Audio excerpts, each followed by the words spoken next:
जब ये छोटे बच्चे थे तब मुलायम सिंह यादव ने इनको समाजवादी पार्टी के राष्ट्रीय अधिवेशन में मंच से बोलने का मौका दिया था पहली बार। मुसलमानों की आवाज को नेशनल लेवल पर उठाया। नंबर 2, पिछले गरीबों और पिछले वर्ग के लोगों की सहायता की है। नंबर 3, जिसने मुसलमानों को इज्जत की जिंदगी दिलाने के लिए अपना सब कुछ दांव पर लगा दिया हो। मुलायम सिंह यादव जी का इन जनसभाओं में नोमान मुर्तजा ने अपने भाषणों से लोगों में जोश भर दिया। और 16 मार्च 2012 को मुझे पार्टी कार्यालय में बुलाकर स्वर्गीय नेता जी ने सम्मानित किया, मेरी बात सुनी, मुझसे वहीं भाषण सुना। तो पुराना 1000 का नोट निकालकर मुझे सम्मान के तौर पर दिया और फिर मुझसे कहा कि जाओ मेहनत करनी है और तुम्हें नेता बनना है और लोगों के बीच रहना है, लोगों का काम करना है। जिस वक्त में लोग मल्टीनेशनल्स की जॉब पा करके पैसा कमा रहे हैं, स्टार्टअप शुरू कर रहे हैं, अपने कारोबार खड़े कर रहे हैं, तब आप भी पैसा कमाएं। मोहब्बत कौन करता है, सियासत कौन करता है, और मुझे मालूम है कि मेरी हिफाजत कौन करता है। और हम ही ने रखी है यहाँ लाज बुजुर्गों की, वरना सब टुकड़ों पर पलते हैं। बगावत कौन करता है, और कुछ हम जैसे ही सरफिरे होते हैं जो आ जाते हैं मैदान में लड़ने, वरना जंग में उतरने की हिमाकत कौन करता है। जो इतने सालों में इंडिपेंडेंस के बाद, स्वतंत्रता के बाद जो हमने अपनी धरोहर इकट्ठी करी इस देश के अंदर, जो हमने इंस्टीट्यूट्स इकट्ठे करे, रेलवे इकट्ठी करी, एयरपोर्ट्स बनाए, आज सरकार उन्हें प्राइवेटाइजेशन की तरफ ले जा रही है।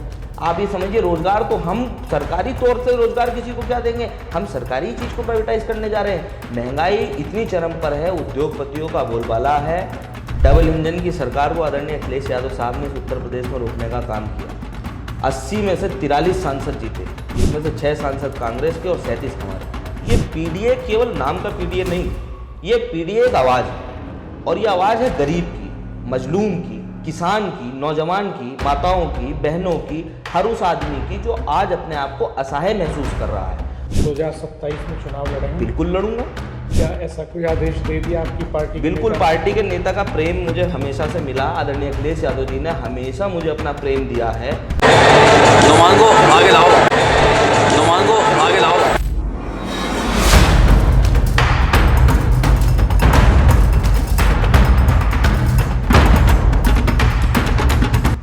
बिल्कुल शहर विधानसभा में लोगों के बीच हूँ।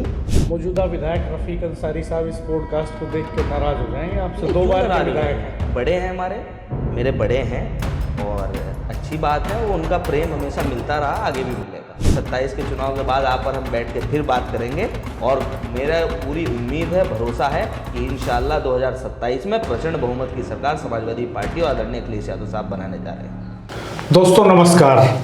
जिस वक्त पूरे देश में इस पर चिंता जाहिर की जा रही हो कि नौजवान सियासत में नहीं आ रहे हैं, पढ़े लिखे लोग सियासत में नहीं आ रहे हैं, तब एक नौजवान करियर की चिंता छोड़कर, नौकरी की चिंता छोड़कर, काम धंधे की चिंता छोड़कर खुद को फुल टाइम पॉलिटिशियन के तौर पर डेवलप कर चुका है। ये नौजवान हैं नोमान मुर्तजा, मेरठ के रहने वाले हैं और समाजवादी पार्टी के संस्थापक मुलायम सिंह यादव के बहुत करीबी रहे हैं। जब ये छोटे बच्चे थे तब मुलायम सिंह यादव ने इनको समाजवादी पार्टी के राष्ट्रीय अधिवेशन में मंच से बोलने का मौका दिया था पहली बार, और उस वक्त नन्हे नोमान ने जो भाषण दिया वो पूरी दुनिया में वायरल हुआ और 4 मिलियन के आसपास लोगों ने उस भाषण को देखा, सारे अखबारों की सुर्खियां बनाए घटनाक्रम की आखिर ये कौन बच्चा है जो इस तरह का धुआंधार भाषण समाजवादी पार्टी के अधिवेशन में दे रहा है। 2018 में अखिलेश यादव ने भी समाजवादी पार्टी के अधिवेशन में नोमान को बात रखने का मौका दिया। हम नोमान से बात करेंगे, हम इस पॉडकास्ट में खास चर्चा करेंगे। नोमान इस वक्त एक नौजवान हैं और हायर एजुकेशन हासिल कर चुके हैं, फुल टाइम पॉलिटिशियन हैं। नोमान, आपका इस पॉडकास्ट में बहुत बहुत स्वागत है। बहुत धन्यवाद डॉक्टर साहब। नोमान, अपनी पढ़ाई लिखाई के बारे में बताइए, कुछ बचपन की बातों के बारे में बताइए। मैंने अपनी स्कूलिंग मेरठ से ही की है, और स्कूलिंग मेरठ से करने के बाद फिर मैं ग्रेजुएशन के लिए दिल्ली यूनिवर्सिटी चला गया।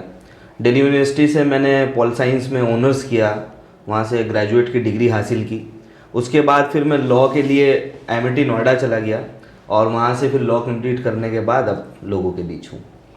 आपके पिता आकिल मुर्तजा, वो भी जब 2012 से 17 के बीच उत्तर प्रदेश में समाजवादी पार्टी की सरकार थी तो उन्हें उत्तर प्रदेश योजना आयोग का सदस्य बनाया गया। उनके राजनीति में होने का आपको कोई बेनिफिट मिला बचपन में?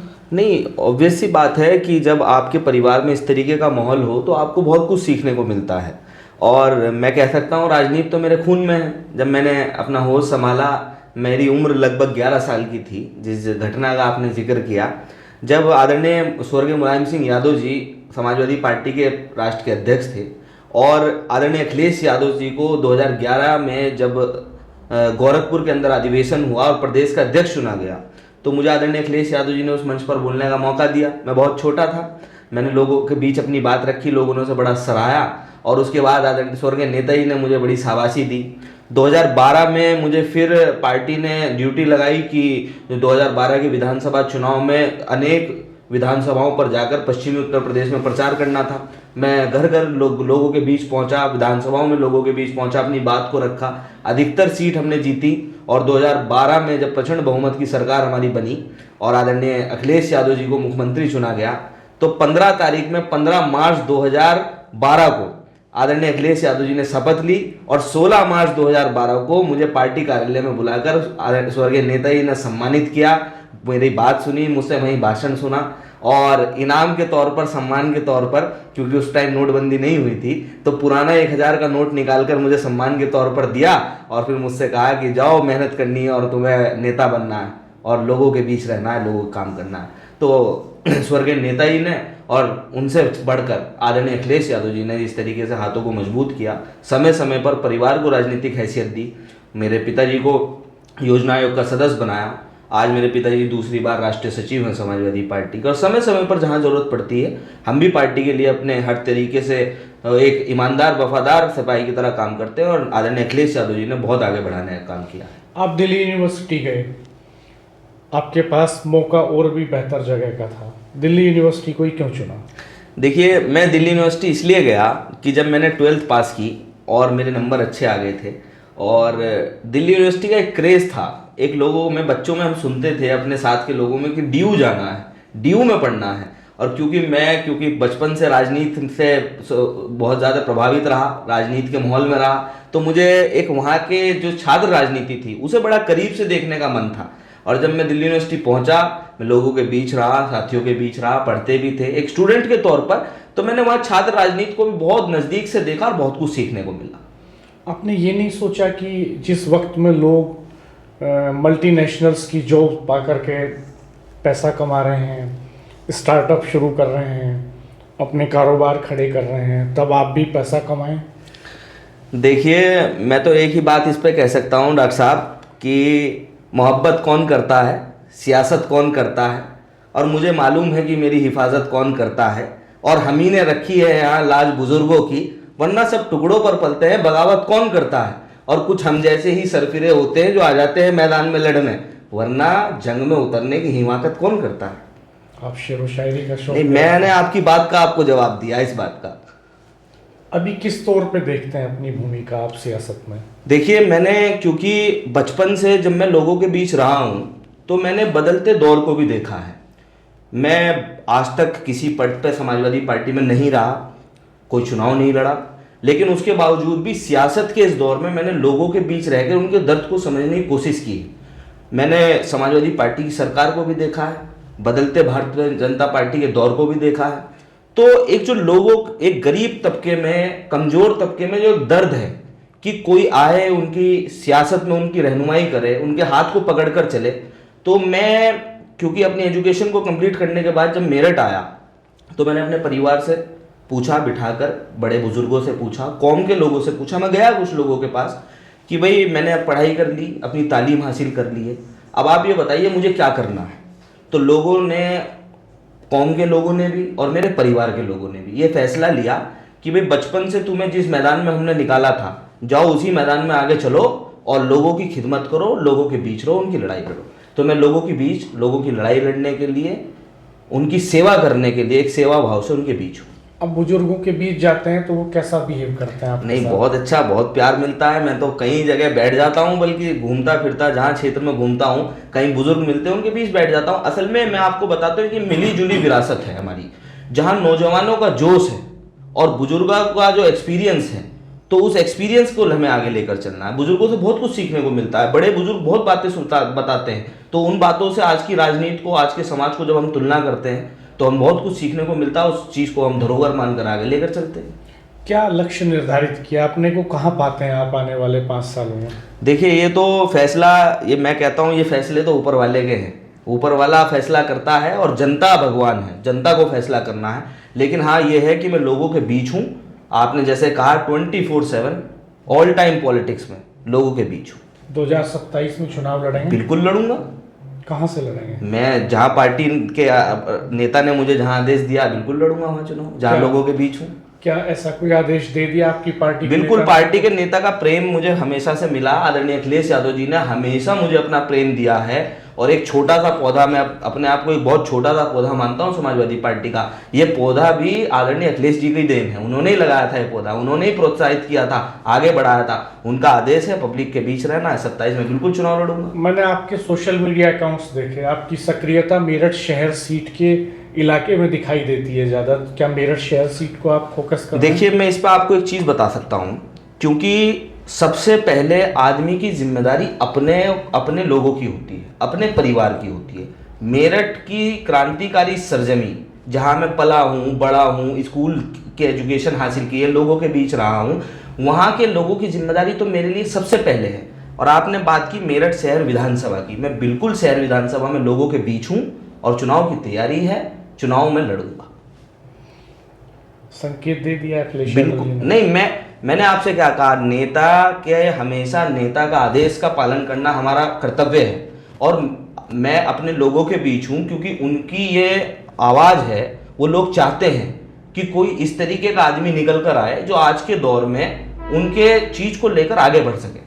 मौजूदा विधायक रफीक अंसारी साहब इस पॉडकास्ट को देख के नाराज हो जाएंगे आपसे? नहीं, 2 क्यों बार नाराज के विधायक हैं? हैं। बड़े हैं हमारे, मेरे बड़े हैं और अच्छी बात है। वो उनका प्रेम हमेशा मिलता रहा, आगे भी मिलेगा। उनसे मुलाकात होती है? बिल्कुल होती है, शादी ब्याहों में मिलते हैं। उन्होंने क्या कहा आपसे? कुछ नहीं, यहाँ मिलते हैं, प्यार करते हैं, बड़े हैं हमारे, ताऊ हैं। तो आपने ताऊ से बात कर ली कि इस बार आप भतीजे को लड़ने दो? देखिए, ये जो परिवर्तन है तो प्रकृति का नियम है।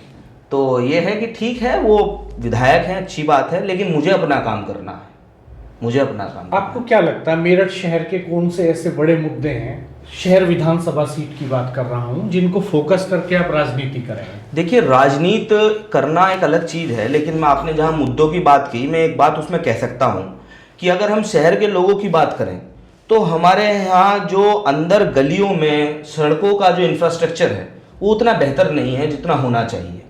और बात करूँ मैं आपसे रोजगार की, रोजगार के मामले में हम लोग पीछे हैं। नौजवान हमारा शहर से निकलकर बाहर जाता है, अच्छी चीज़ें, अच्छी फैक्ट्रीज, इंडस्ट्रीज यहाँ डेवलप नहीं है ताकि हम लोग उन्हें रोजगार यहीं दे सकें। और जब आप समझते हैं कि परिवार को छोड़कर शहर से बाहर आप जाएंगे तो कहीं ना कहीं जिम्मेदारियां और आपके ऊपर बढ़ जाती हैं, दूर रहकर ज़्यादा आदमी को ध्यान देना पड़ता है। और यहाँ अपने शहर में रहकर हम नहीं काम कर पाते, ये हमारे लिए एक ड्रॉबैक है। तो रोजगार एक बहुत बड़ा मुद्दा है, इंफ्रास्ट्रक्चर एक बहुत बड़ा मुद्दा है, लोगों के बीच हेल्थ एक बहुत बड़ा मुद्दा है। अभी मैं देख रहा था सोशल मीडिया पर, मुझे लगता है आपने भी देखा होगा, वो एक छोटे बच्चे का जो चोट है उसे फेविक्विक से डॉक्टर ने जोड़ दिया और टाँके उसमें लगने थे, लेकिन आप देखिए ना कितने खराब हालात हैं। तो ये बहुत बड़े मुद्दे हैं और ये जनमानस के रोज लाइवलीहुड के जो मुद्दे हैं, चाहे हेल्थ हो, इंफ्रास्ट्रक्चर हो, जॉब हो, ये ऐसी चीज़ें हैं जिनके ऊपर काम करना बहुत जरूरी है। किस तरह से काम होना चाहिए इन पे? देखिए, मैं समझता हूँ कि सबसे पहले अगर हम रोड इंफ्रास्ट्रक्चर की बात करें तो शहर के अंदर जहां आप मलीन बस्ती के अंदर जाएंगे, रोड गड्ढों के अंदर, रोड के अंदर गड्ढे नहीं है बल्कि गड्ढों के अंदर रोड आ गई है। इतना बेकार हाल है। रोड के इंफ्रास्ट्रक्चर को बेहतर करना होगा। रोड के इंफ्रास्ट्रक्चर को जब हम बेहतर करेंगे तो हम इंडस्ट्री की तरफ बढ़ेंगे। इंडस्ट्रीज, नई इंडस्ट्रीज सेटअप हों, नया रोजगार लोगों को यहाँ मिले, बड़े स्तर पर डेवलपमेंट हो, ताकि हमारा जो नौजवान आज पढ़ाई लिखाई हासिल कर कर अपने शहर में अपने कॉलेज से, स्कूल से बाहर निकले तो उसके पास एक वहाँ पर एक एक्सपोजर हो, उसके पास एक चीज़ खड़ी पाए कि मुझे अपने शहर में अगर मैं रहूँगा तो अपनी एजुकेशन के हिसाब से, अपनी काबिलियत के हिसाब से मुझे रोज़गार यहीं मिल जाएगा और उसके लिए वो एक बहुत आसानी की चीज़ होगी। बात करूँ हेल्थ की, हॉस्पिटल्स की कंडीशन क्या है, मैं समझता हूँ मेरे से बेहतर आप जानते हैं। सरकारी अस्पतालों में क्या हालात हैं, उन हालातों को बेहतर करने के लिए काम सरकार नहीं करती। अगर उन चीज़ों को बेहतर करें, आज हेल्थ के मामले में जो प्राइवेट हॉस्पिटल्स हैं, कितना बिल, कितनी तरीके की चीज़ें वहाँ लोगों को सामना करनी पड़ती हैं। आए दिन आपने देखा होगा सामाजिक राजनीतिक लोग वहाँ लड़ते आपको दिखाई देते हैं, लोगों की लड़ाई को लेकर बैठ जाते हैं। लेकिन मैं यही बात कह सकता हूँ कि हेल्थ को बेहतर करना बहुत ज़्यादा अनिवार्य है, क्योंकि जब तक हम स्वस्थ नहीं रहेंगे, शरीर स्वस्थ नहीं रहेगा, दुनिया का कोई काम नहीं किया जा सकता। इन दिनों SIR चल रहा है, आपके विधानसभा क्षेत्र में भी चल रहा है, क्या किस नज़र से देखते हैं इसको? देखिए, SIR का जो सही मायने में बात है, जो इलेक्शन कमीशन को कहनी चाहिए और कह रहा है कि SIR एक रीचेकिंग का प्रोसेस है। 2003 की वोटर लिस्ट में अगर आपका नाम है या आपके फादर या मदर का नाम है, माता या पिता का नाम है, तो उसके आधार पर 2025 की नई वोटर लिस्ट तैयार होगी। लेकिन इसे लेकर तरह तरह के भ्रम फैलाए जा रहे हैं।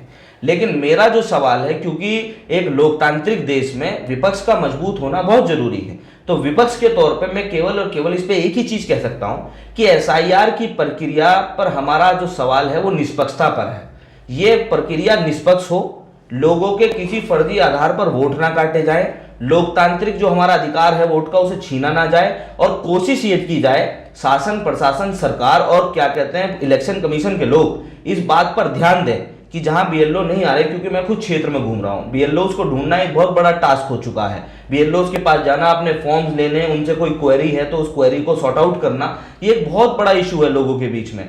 तो उस चीज पर एक निष्पक्षता पर मेरा सवाल है कि ये जो प्रोसेस है ये एक डेमोक्रेटिक प्रोसेस होना चाहिए, और लोकतांत्रिक देश में, इस लोकतंत्र के अंदर लोकतांत्रिक अधिकार जो हमारा वोट का है उसे बचाने के लिए प्रत्येक नागरिक की वोट को बचाने का रास्ता निकालना चाहिए। महंगाई कोई मुद्दा है? बिल्कुल मुद्दा है। महंगाई क्यों नहीं मुद्दा होगी? महंगाई के अंदर तो आप ये देख लें, महंगाई की तो मार है। जिस दिन से नोटबंदी हुई, GST लागू हुआ और तमाम तरीके के रिफॉर्म्स देश के अंदर आए, आज मैं कह सकता हूं, मुझे ये कहते हुए कोई गुरेज नहीं कि जो इतने सालों में इंडिपेंडेंस के बाद, स्वतंत्रता के बाद जो हमने अपनी धरोहर इकट्ठी करी इस देश के अंदर, जो हमने इंस्टीट्यूट्स इकट्ठे करे, रेलवे इकट्ठी करी, एयरपोर्ट्स बनाए, आज सरकार उन्हें प्राइवेटाइजेशन की तरफ ले जा रही है। आप ये समझिए, रोजगार तो हम सरकारी तौर से रोजगार किसी को क्या देंगे, हम सरकारी चीज को प्राइवेटाइज करने जा रहे हैं। महंगाई इतनी चरम पर है, उद्योगपतियों का बोलबाला है, पैसे वाले लोगों का बोलबाला है, गरीब आदमी की सुनवाई बिल्कुल नहीं। आपको लगता है 2027 में PDA उतना ही काम करेगा जितना 24 में काम किया उसने? क्योंकि इस वक्त के समीकरण कुछ अलग हैं। अभी आप देखिए कि दलितों में दो बड़ी मजबूत पार्टियां वेस्टर्न यूपी में दखल रखती हैं, मायावती हैं, चंद्रशेखर आज़ाद हैं। अल्पसंख्यकों की बात करें तो ओवैसी का एक फैक्टर रहता है। बिहार में भी आपने अभी देखा होगा, बिहार के नतीजों में उनकी पार्टी का दखल। तो आपको लगता है कि ये फॉर्मूला उतना ही स्ट्रॉन्ग रहने वाला है जितना 24 में था, उतना ही 27 में रहेगा? 2024 के अंदर आपने तो चुनाव को बहुत नज़दीक से देखा डॉक्टर साहब।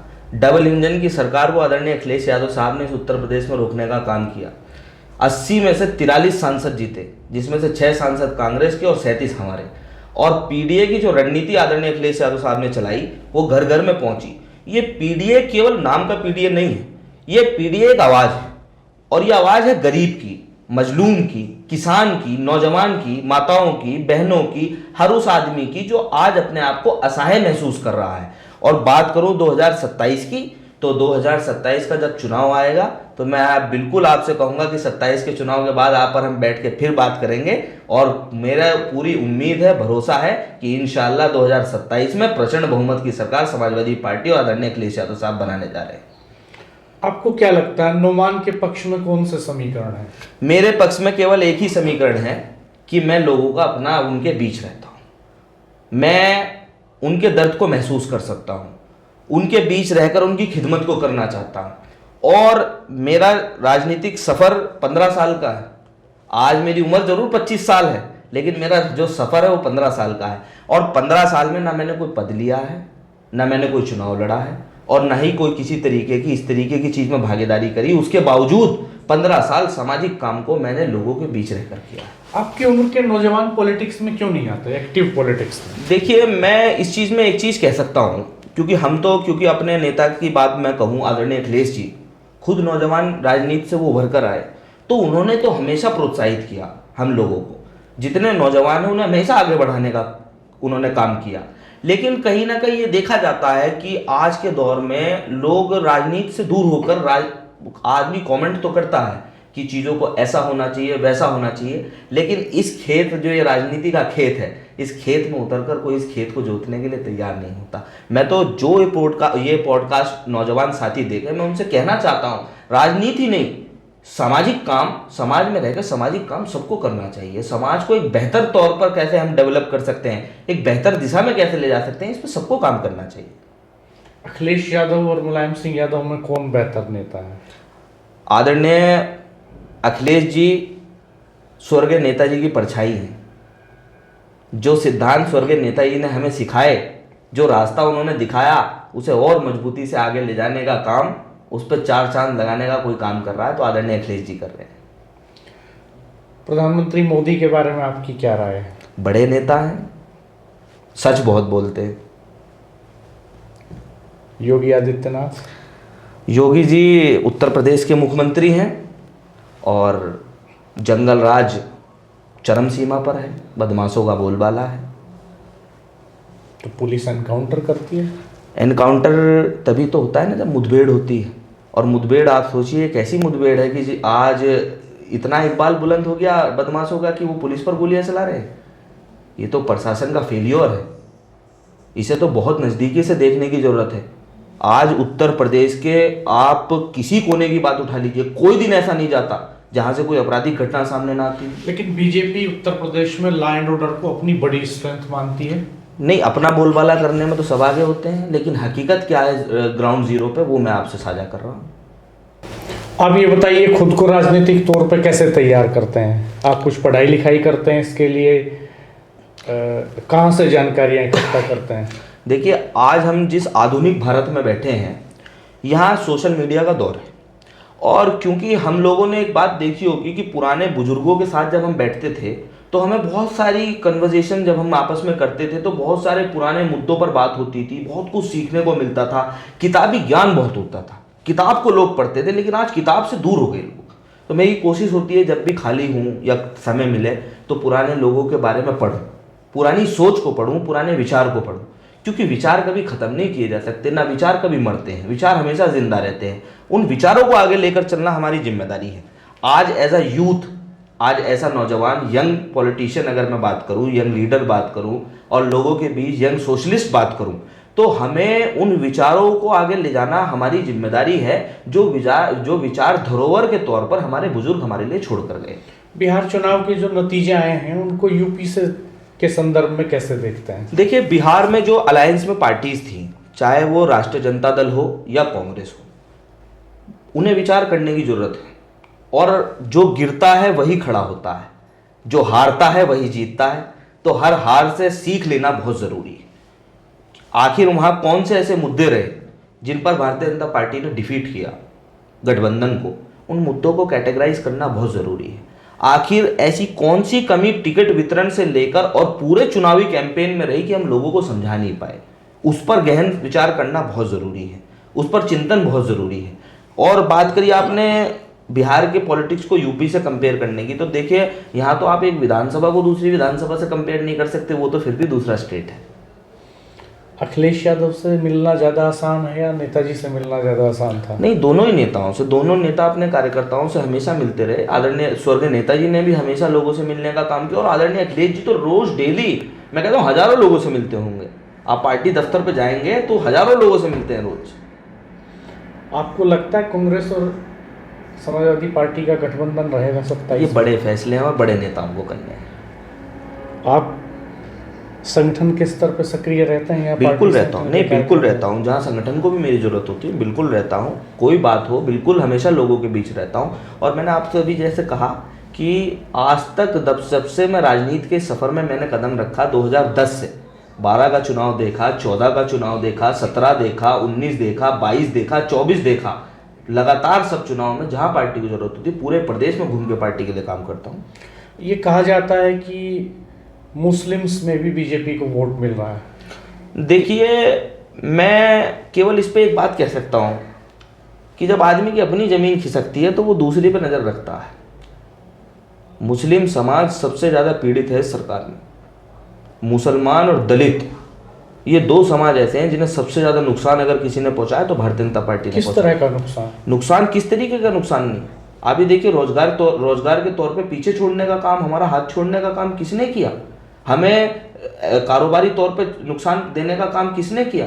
भारतीय जनता पार्टी केवल और केवल भ्रम फैलाती है। जितनी इस देश के अंदर पिछड़ी जातियां रहती हैं, चाहे वो किसी समाज की हो, मैं सबके लिए कह रहा हूँ, उन्हें सबसे ज्यादा नुकसान भारतीय जनता पार्टी ने किया है। भारतीय जनता पार्टी रोजगार के मामले में पीछे छोड़ती है, इस तरीके के षड्यंत्र डेवलप करती है ताकि जो हमारे नौजवान बच्चे हैं वो पढ़ाई लिखाई हासिल करने के बाद भी उन पदों पर ना पहुंच पाए। कितने पद खाली हैं आपने देखा नहीं? उन्हें पदों को भरना नहीं चाहते, वैकेंसीज नहीं इनसे भरी जाती। रोजगार के मामले में कोई नया डेवलपमेंट सरकार की तरफ से नहीं निकल कर आता। केवल और केवल झूठ, केवल और केवल झूठे वादे। वो कहते हैं कि वेलफेयर स्कीम्स का लाभ देने से पहले सरकार ये नहीं देखती कि जाति और धर्म क्या है। नहीं, वेलफेयर स्कीम की बात नहीं कर रहा मैं बात दूसरी कर रहा हूँ डॉक्टर साहब। वेलफेयर आप अपने पैरों पर खड़ा क्यों नहीं करना चाहते समाज को? समाज अगर अपने पैरों पर खड़ा हो जाएगा तो आपसे सवाल करेगा, आप सवाल से बचते हैं। अगर अपने पैरों पर हमारे नौजवान खड़े हो जाएंगे तो बुलंदियों की आसमान छुएंगे, वो आप चाहते नहीं, आप षड्यंत्र करते हैं। और भारतीय जनता पार्टी केवल और केवल षड्यंत्र करके राजनीति करती है। आप ये मानते हैं सोसाइटी में कम्युनल डिवीजन है? नहीं, बिल्कुल, मैं इस बात से बिल्कुल आपकी बात से इत्तेफाक रखता हूँ कि भारतीय जनता पार्टी जो जहर घोलना चाहती है, उस जहर को कुछ लोग ऐसे हैं समाज में जो आगे बढ़ाना चाहते हैं। लेकिन मैं इस बात को बहुत ही ज़्यादा खुशनसीबी है मेरी कहते हुए कि जिस आज ज़मीन पर आकर हम बैठे हैं, ये पश्चिमी उत्तर प्रदेश, ये गंगा जमुनी तहजीब की धरोहर है। और यहाँ लोगों ने हमेशा जो कम्युनल राजनीतियों से नकारा है, सकारात्मक लोगों को मौका दिया है। तो समाज को बेहतर बनाने में लोग काम कर रहे हैं और मैं उम्मीद है कि जो लोग जहर बोलना चाहते हैं उनकी नफरत की राजनीति कभी कामयाब नहीं होगी। बीजेपी कहती है अखिलेश यादव तुष्टीकरण की राजनीति करते हैं, मुस्लिमों को तरजीह ज़्यादा देते हैं और इसीलिए समाज में कम्युनल डिवीजन होता है। भारतीय जनता पार्टी कुछ भी कह सकती है। भारतीय जनता पार्टी तो माहिर है झूठ बोलने में। सबसे ज़्यादा तुष्टीकरण की राजनीति अगर कोई करता है तो भारतीय जनता पार्टी करती है। इनके पास कोई और मुद्दा ही नहीं है, केवल जात का मुद्दा, केवल धर्म का मुद्दा। इन मुद्दों के इर्द गिर्द इनकी राजनीति घूमती है। आज आप बताइए, मैं उत्तर प्रदेश के अंदर चैलेंज करके कहता हूं इस बात को, क्या मैनिफेस्टो है भारतीय जनता पार्टी का? क्या मुद्दे हैं जिन पर 2027 का चुनाव लड़ना चाहते हैं? केवल और केवल विभाजन, दूसरा कोई मुद्दा नहीं। समाजवादी पार्टी का क्या मुद्दा है? समाजवादी पार्टी का मुद्दा डेवलपमेंट। समाजवादी पार्टी का मुद्दा है डेवलप्ड सोसाइटी। समाजवादी पार्टी का मुद्दा है नौजवानों को रोजगार मिले। वो 2 करोड़ नौकरियां कहाँ गई जो देश के प्रधानमंत्री और देश के गृह मंत्री ने ऐलान की थी? वो 70 लाख नौजवानों की नौकरियां कहाँ गई जब उत्तर प्रदेश में 2017 में सरकार बनानी थी? जो भारतीय जनता पार्टी ने वादा किया था, केवल और केवल झूठे वादों के बेसिस पर सरकार बनाने का काम भारतीय जनता पार्टी ने किया है। समाजवादी पार्टी की सरकार बनेगी, एक बेहतर समाज का निर्माण होगा, नौजवान आगे बढ़ेगा, हमारे छोटे व्यापारियों के जो कारखाने हैं उन्हें डेवलप किया जाएगा, उन्हें बढ़ाया जाएगा, प्रोत्साहित किया जाएगा, जितनी वैकेंसीज है उन्हें फुलफिल किया जाएगा। आप मेरठ शहर से चुनाव लड़ना चाहते हैं, कौन कौन दावेदार आपको वहां लगते हैं प्रतिद्वंदी? मेरा कोई प्रतिद्वंदी दूसरी राजनीतिक पार्टियों में? मैं तो अपने लिए काम, देखिए, मैं अपनी सोच को लेकर पब्लिक के बीच हूँ। पार्टी चुनाव लड़ाएगी, चुनाव लड़ूंगा, बिल्कुल, पार्टी का फैसला है, पार्टी को फैसला करना है। और पार्टी चुनाव नहीं लड़ाएगी तो? आपको ऐसा क्यों लगता है? मेरे नेता का आशीर्वाद तो मेरे साथ है। राजनीति अनिश्चितताओं का खेल है, कुछ भी संभव है। संभवता तो बहुत कुछ है, संभवता में अगर हम जिएंगे तो संभवता तो बहुत कुछ है। लेकिन मुझे अपने नेता पे यकीन है, भरोसा। मैं अपने नेता की आवाज़ में आवाज़ मिलाकर पब्लिक के बीच काम कर रहा हूँ। राजनीति समीकरणों का भी खेल होती है। जी बिल्कुल। ऐन वक्त पर कुछ समीकरण आड़े आ सकते हैं। मैं डॉक्टर साहब, मुझे ऐसा लगता है आपकी किसी से बात हुई, आपको किसी ने कहा मेरा टिकट नहीं हो रहा, बताइए। मेरी किसी से कोई बात नहीं तो फिर आप भी मेरे लिए, आप एज अ वेल विशर मुझे आप सपोर्ट करिए और देखिए, समय आने दीजिए, मुझे अपने नेता पे यकीन है। हमारी शुभकामनाएं आपके साथ हैं, नौजवानों के साथ हैं। लेकिन सवाल ये है कि जो ग्राउंड रियलिटीज हैं उनसे हम डिनाई नहीं कर सकते हैं। और राजनीति अनिश्चितताओं का खेल है, संभावनाओं का खेल है, समीकरणों का खेल है। बिल्कुल। खैर देखते हैं क्या होता है, तो 27 में ही पता चलेगा। फिलहाल आपकी दिनचर्या क्या रहती है? देखिए, मैं कोशिश ये रहती है कि जहाँ किसी गरीब मजदूर मजलूम को मेरी ज़रूरत हो तो मैं वहाँ तक पहुँचूँ। अब क्योंकि SIR का ये प्रक्रिया इस टाइम चल रही है, तो इस टाइम तो मेरा सबसे ज़्यादा फोकस ये रहता है कि मैं लोगों के बीच रहूँ। मैं कल भी आज भी लगातार 2 दिन से तो मैं लोगों के बीच ही रहा हूँ कि मैं SIR के लिए लोगों को जागरूक करूँ। जागरूकता के लिए मैंने पैम्फलेट्स बनवाए थे, उन्हें लोगों के घर घर बंटवाने का काम चल रहा है। और वैसे भी मेरी दिनचर्या ये रहती है कि मेरे पास कोई और तो काम है नहीं, मेरे पास तो एक ही काम है, वो है सामाजिक काम। मुझे लोगों के बीच रहना है, अपनों के बीच रहना, सुख दुख में शामिल रहना, किसी को मेरी कहीं ज़रूरत हो तो उसके बीच खड़ा पाऊँ। हमसे बात करने के लिए बहुत शुक्रिया। बहुत धन्यवाद मुर्तजा जी। आप दर्शकों से कुछ कहना चाहेंगे? नहीं, मैं सबको केवल एक ही संदेश, आपके सारे व्यूवर्स को पहले तो धन्यवाद दूंगा, और सबको एक ही मेरा संदेश है कि हम सबको ये कोशिश करनी चाहिए कि समाज के एक बेहतर निर्माण में हम सब की भूमिका हो। आने वाला कल हमारे नौजवानों का, हमारी आने वाली पीढ़ी का जो मुस्तकबिल हो वो रोशन हो, उस पर हमें काम करना चाहिए। दोस्तों, आपने नोमान मुर्तजा को सुना। समाजवादी पार्टी के नेता हैं, नौजवान हैं, महज 25 साल के हैं। 11 साल की उम्र में राजनीति शुरू की इन्होंने। पहली बार समाजवादी पार्टी के मंच से राष्ट्रीय अधिवेशन में भाषण दिया और लगातार समाजवादी पार्टी से जुड़े हुए मेरठ शहर से चुनाव लड़ना चाहते हैं। ऐसे नौजवानों को भी हम अपने इस पॉडकास्ट के माध्यम से एक प्लेटफॉर्म देने की कोशिश करेंगे, ताकि यूथ पॉलिटिशियन क्या सोचते हैं समाज के बारे में, सियासत के बारे में, ये बात भी सामने आ सके। हमने कई अनुभवी नेताओं को अपनी श्रृंखला में आमंत्रित किया, उनके पॉडकास्ट आप पूर्व में देख चुके हैं, लेकिन ये कॉम्बिनेशन हम लगातार बनाए रखेंगे। कम उम्र के नौजवान जो अभी राजनीति में नए नए आए हैं या आने जा रहे हैं, उनको भी आपसे मिलवाएं। आप हमारे चैनल को देखते रहिएगा, सब्सक्राइब कीजिएगा, बेल आइकन प्रेस कर दीजिएगा, नोटिफिकेशंस ऑन रखिएगा। जल्द फिर मुलाकात होगी एक नए पॉडकास्ट में, एक नए मेहमान के साथ। फिलहाल नोमान मुर्तजा जी का हमें समय देने के लिए बहुत बहुत धन्यवाद।